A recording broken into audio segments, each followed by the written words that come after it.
Sunday special ಆಗಿ ತುಂಬಾ ಈಸಿಯಾಗಿ ಹಾಗೆ ರುಚಿಯಾಗಿ ಮೊಟ್ಟೆ ಪಲ್ಯನ ಯಾವ ರೀತಿ ಮಾಡೋದು ಅಂತ ನೋಡೋಣ.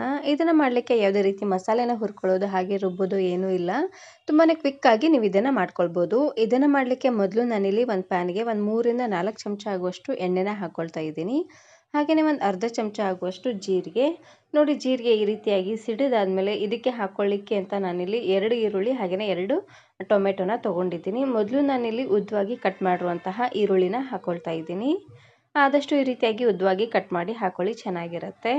ಇವಾಗ ಉರಿನ ಪೂರ್ತಿಯಾಗಿ ಲೋ ಫ್ಲೇಮ್ನಲ್ಲೇ ಇಟ್ಟು ಈರುಳ್ಳಿ ಸ್ವಲ್ಪ ಸಾಫ್ಟ್ ಆಗೋವರೆಗೂ ಇದನ್ನು ಬೇಯಿಸ್ಕೊಳ್ಬೇಕು. ಇಲ್ಲಾಂದರೆ ತಿನ್ನುವಾಗ ಈರುಳ್ಳಿ ಹಸಿ ಸ್ಮೆಲ್ ಬಂದುಬಿಡುತ್ತೆ. ನಾನು ಇದೇ ರೀತಿ ಬಹಳಷ್ಟು ವೆರೈಟಿ ಆಗಿರುವಂತಹ ಮೊಟ್ಟೆ ಪಲ್ಯ ರೆಸಿಪೀಸ್ನ ಅಪ್ಲೋಡ್ ಮಾಡಿದ್ದೀನಿ. ವಿಡಿಯೋ ನೋಡಿಲ್ಲ ಅಂದರೆ ಈ ವಿಡಿಯೋ ಕೊನೆಯಲ್ಲಿ ಹಾಕಿರ್ತೀನಿ, ನೋಡಿ ಚೆಕ್ ಮಾಡಿ. ನೋಡಿ, ಈರುಳ್ಳಿ ಈ ರೀತಿಯಾಗಿ ಸಾಫ್ಟ್ ಆಗ್ತಿದ್ದಂಗೆ ಇವಾಗ ನಾನಿಲ್ಲಿ ಟೊಮೆಟೊನ ಹಾಕ್ಕೊಳ್ತಾ ಇದ್ದೀನಿ. ಹಾಗೆಯೇ ಇದ್ರ ಜೊತೆಗೆ ರುಚಿಗೆ ತಕ್ಕಷ್ಟು ಉಪ್ಪು ಹಾಗೆಯೇ ಒಂದು ಅರ್ಧ ಚಮಚ ಆಗುವಷ್ಟು ಅರಿಶಿನ ಪುಡಿನ ಹಾಕ್ಕೊಂಡು ಬೇಯಿಸ್ಕೊಳ್ತಾ ಇದ್ದೀನಿ.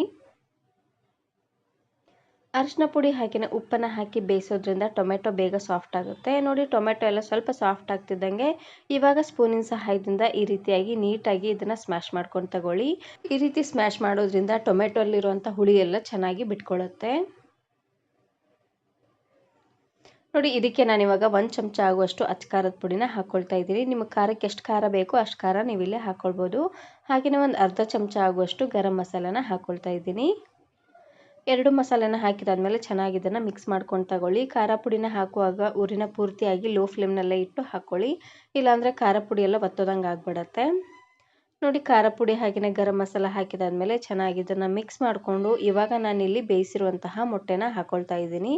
ನಾನಿಲ್ಲಿ ಒಂದು 4 ಮೊಟ್ಟೆನ ಚೆನ್ನಾಗಿ ಬೇಯಿಸಿ ಈ ರೀತಿಯಾಗಿ ಸಣ್ಣ ಸಣ್ಣದಾಗಿ ಕಟ್ ಮಾಡಿ ಹಾಕ್ಕೊಳ್ತಾ ಇದ್ದೀನಿ. ನೋಡ್ತಾ ಇದ್ದೀರಲ್ವಾ?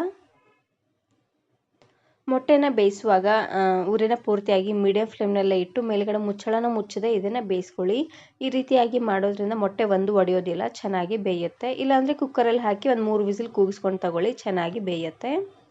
ನೋಡಿ, ಮೊಟ್ಟೆನ ಹಾಕಿದಾದ್ಮೇಲೆ ಚೆನ್ನಾಗಿ ಇದನ್ನು ಈ ರೀತಿಯಾಗಿ ಮಿಕ್ಸ್ ಮಾಡ್ಕೊಂಡು ತಗೊಳ್ಳಿ. ಇದನ್ನು ನೀವು ಚಪಾತಿ, ರೋಟಿ ಹಾಗೆಯೇ ಕುಲ್ಚಾ ಜೊತೆಗೆಲ್ಲ ಸರ್ವ್ ಮಾಡ್ಕೊಳ್ಬೋದು. ತುಂಬಾ ರುಚಿಯಾಗಿರುತ್ತೆ. ತುಂಬಾ ಈಸಿಯಾಗಿ ಕ್ವಿಕ್ಕಾಗಿ ನೀವು ಇದನ್ನು ಮಾಡ್ಕೊಳ್ಬೋದು.